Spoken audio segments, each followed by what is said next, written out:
Welcome to the 2022 Kentucky Bourbon Festival and the first edition of the Bourbon 30 Talk Show. This is sponsored by Great Western Malting.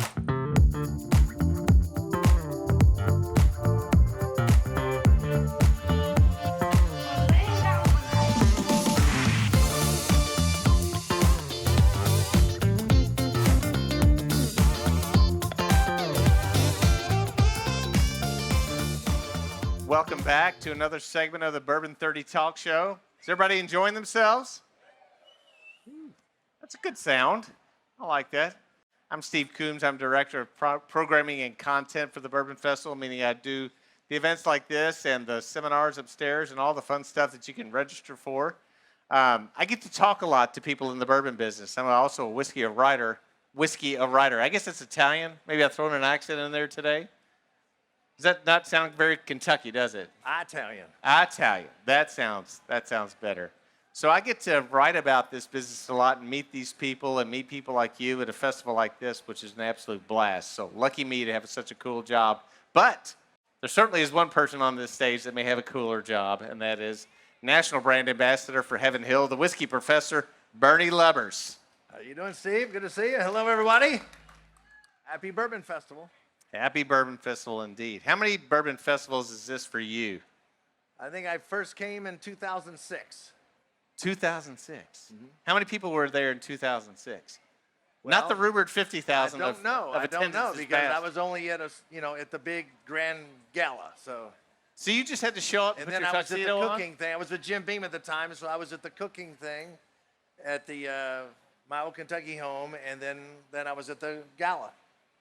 Does anybody remember what the gala was? It was a formal event. Well, you're missing out on some good rubber chicken, let me tell you. Good old banquet food. Well, you got to feed 3,000 people. You got to do it the best you can. Locals call it the Bourbon Prom. It was when everyone got their formal wear together and went and had a big drink 'em up of it was a lot like this, but it was only inside. It's pretty cool. Right. It's pretty cool. So, all right.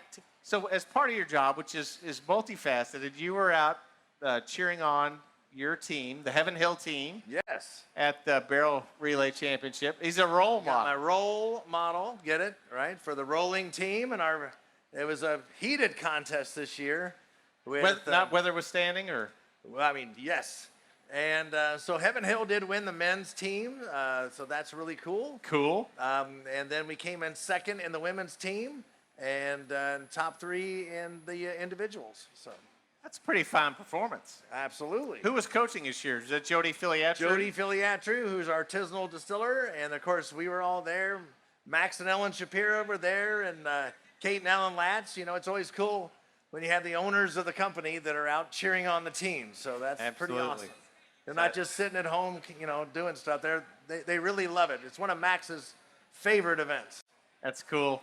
So talk a little bit about your job. What does a National Bourbon Brand Ambassador do? But you're just the brand ambassador, period, for Heaven Hill, which is like 180 million brands or something. Yeah. Well, the short answer is I'm the face of the brands that Heaven Hill makes in the marketplace, whether that's my home market here in Kentucky or like Monday, I am flying to Columbia, South Carolina, and working Columbia and Greenville. And while I'm there, I'll be doing staff trainings and educations with bars and restaurants that use our products. And South Carolina is a control state, so I probably won't be doing anything in any liquor stores there. But in other markets, I would go and do staff trainings at retail liquor stores, consumer events. We might do a bourbon tasting or a dinner. Might do other types of events. On any given day, it could be 15 different things. Sometimes we just stop by and have a social call. And place that I maybe did a staff training at the last visit, we'll go to and just follow up, just have drinks and hang out and talk with them and ask them, what's the newest thing here? What's the newest trend? How's things treating you? What can we do for you? Thank you for your business. Things like that. Is it fun? But I'm sure it's fun, but it's work too, right? And a lot of people might not know that. Well, it's a lot of work. Yeah, you got to, if I'm doing a tasting at 11 o'clock in the morning, and then I had 2 more tastings in the afternoon, and then I had a dinner, and then we're going out after. You got to they're 12, 14-hour days. And you got to pace yourself. You got to be responsible. You got to keep yourself healthy. You're flying, you're traveling. You got to make small talk with strangers you'll never see the rest of your life. So you got to make it look like you're having a good time with them, whether you are or not, right? So when I come home, I don't want to go to a party which I don't know people, because I make small talk with strangers I'll never see again, right? So I want to go to people's houses that I know, right, when I'm home. How do you do that? How do you pace yourself in a day, a 14-hour day, where, as you said, there may be 4 to 5 drinking events? Mm-hmm. Do you bump it up to your lips and put it down and don't drink it, or how do you fake it till you make it, or so you make it? Yeah, I mean, if I know, I'll just stick to the tastings then, and I won't have a lot of drinks. You know, I've that way you're still, the tastings aren't right next to each other usually.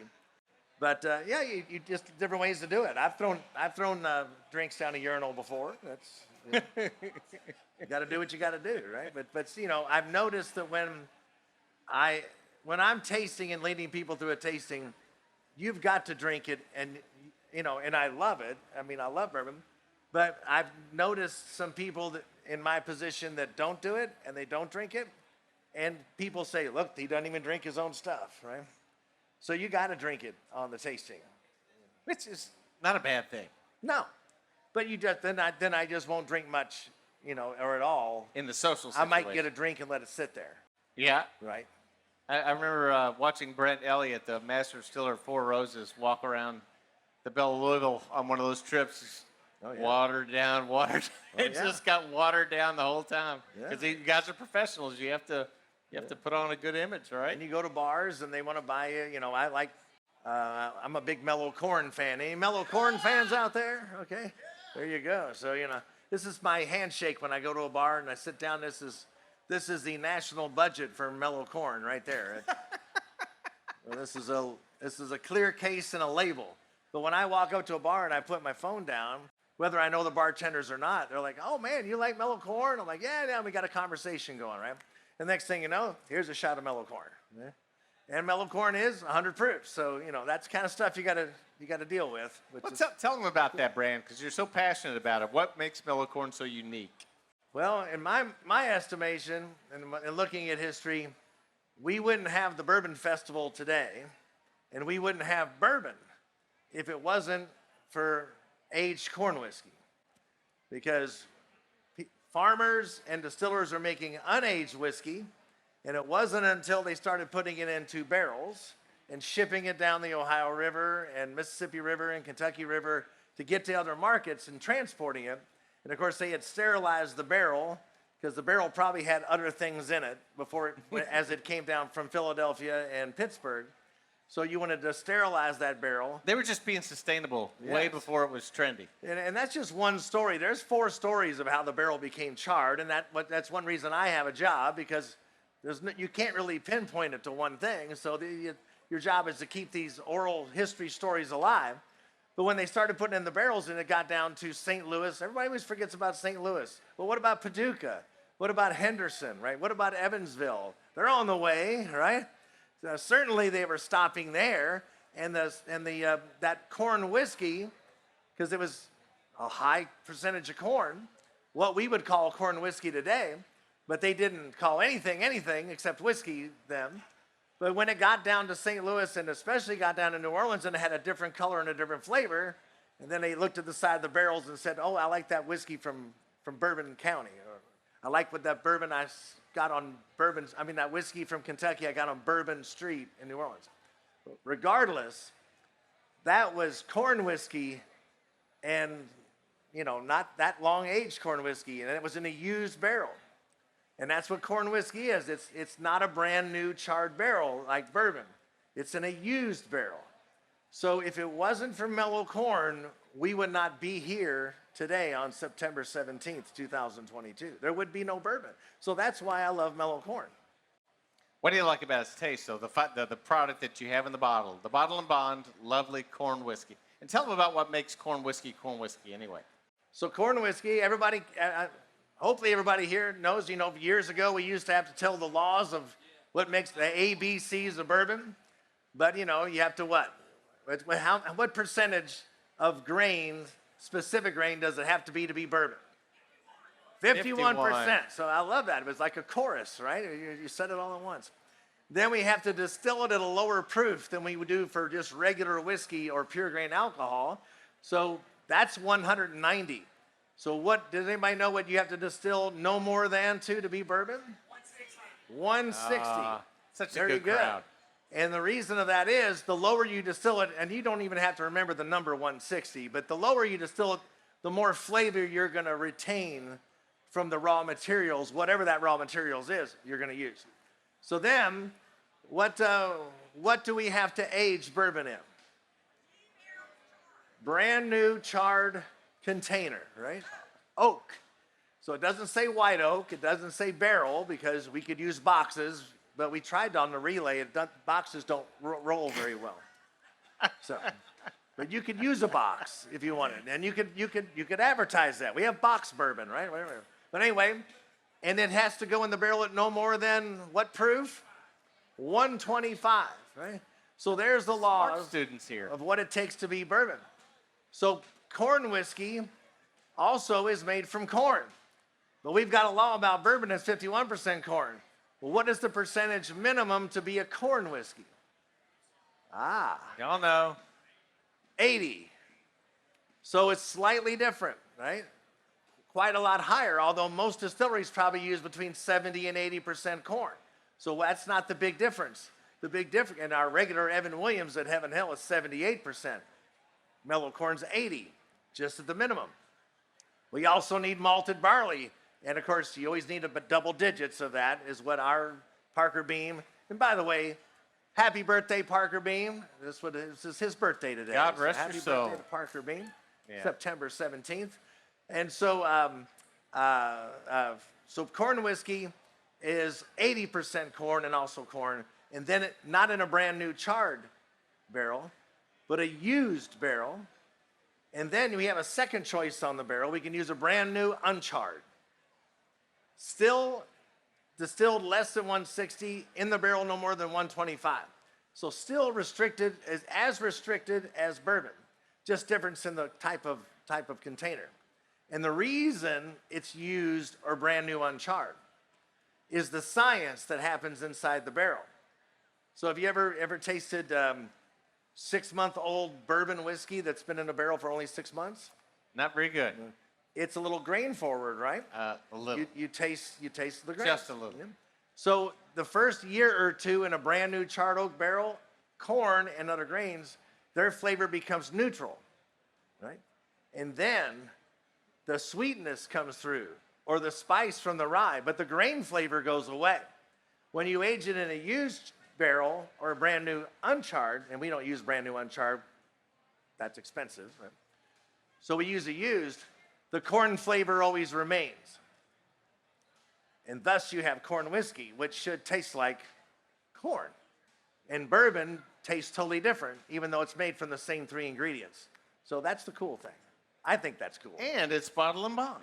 And Mellow Corn is one of our 10 or so bottle and bond offerings, which is my favorite whiskeys in the world and spirits in the world. Yeah, we have the only bottle and bond great brandy that I know of, which is Sacred Bond Brandy, aged in a once-used bourbon barrel. Championed by you. Yes, I love bottle and bonds. I've got this tattoo about 12, 13 years ago, so I'm just not jumping on the bandwagon. I feel that I am the bandwagon for bottle and bond.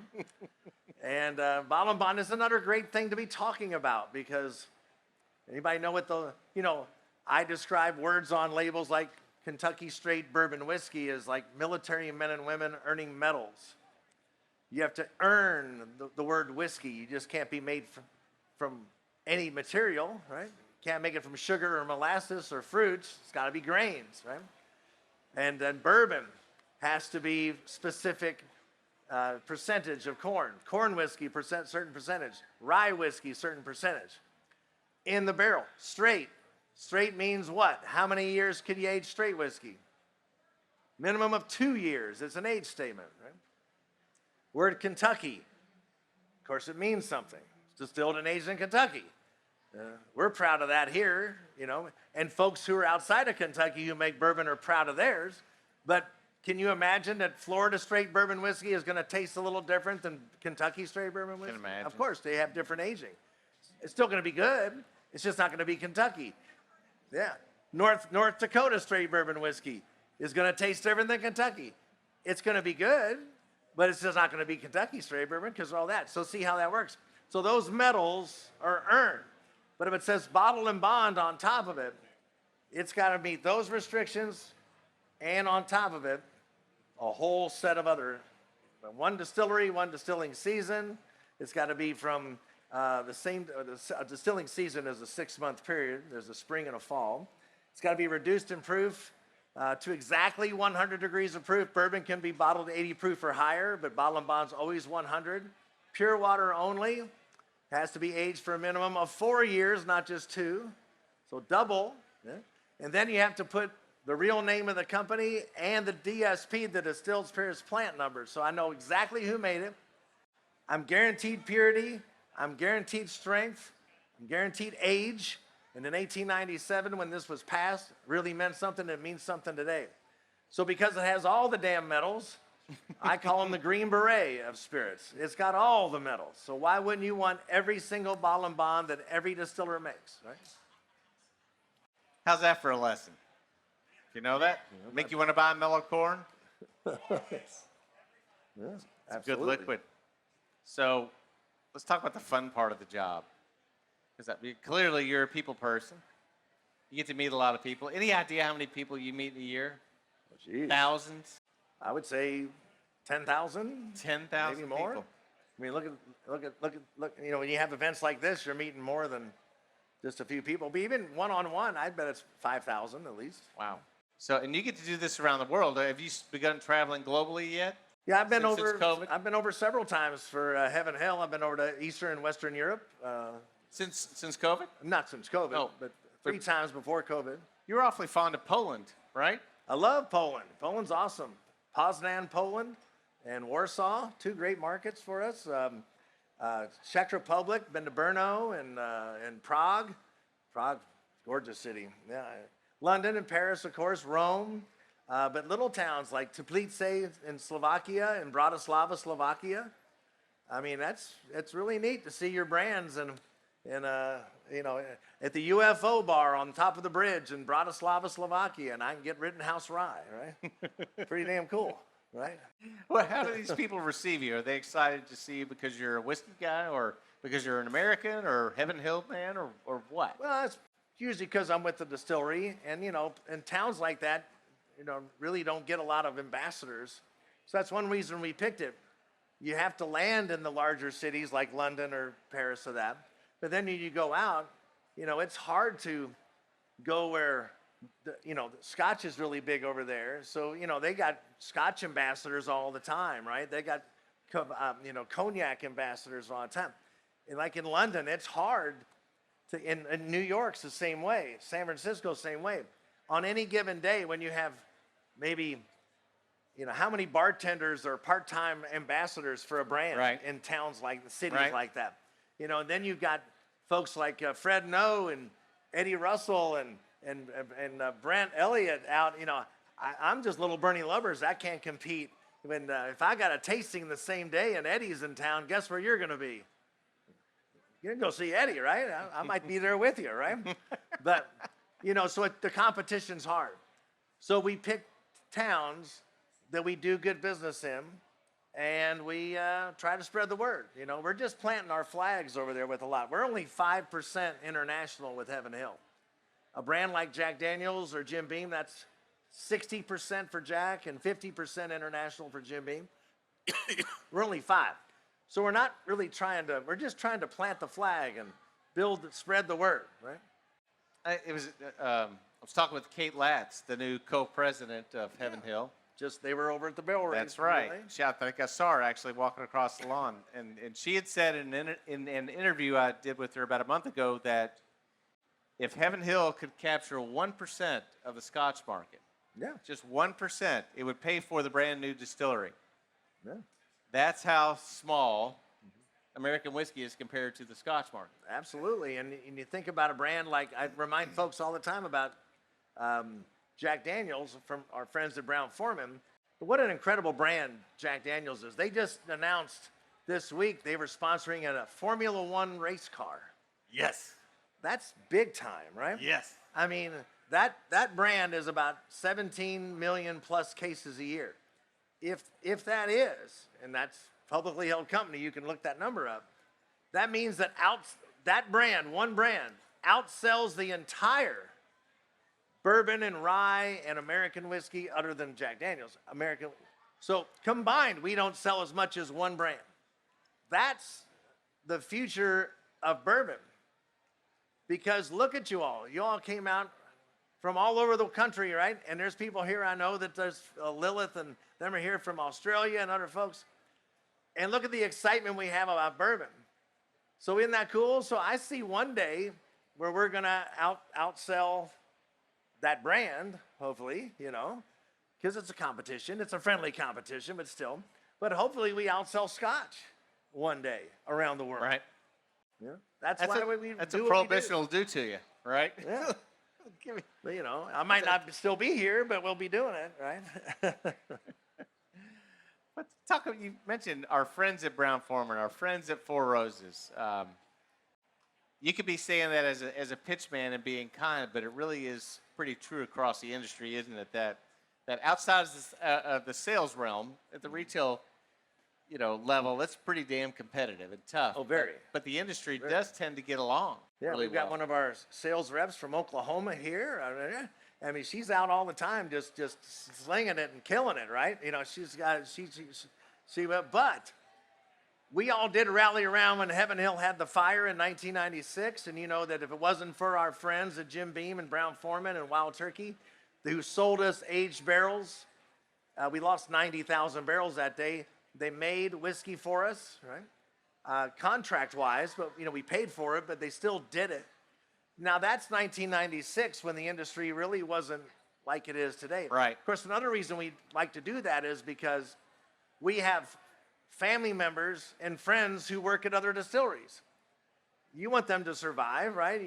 Your wife might work down the street at another distillery. You don't want them bad things. But just a couple years ago, I was coming back from Tampa, Florida, and I got a text on my phone, instant message on Facebook from Eddie Russell.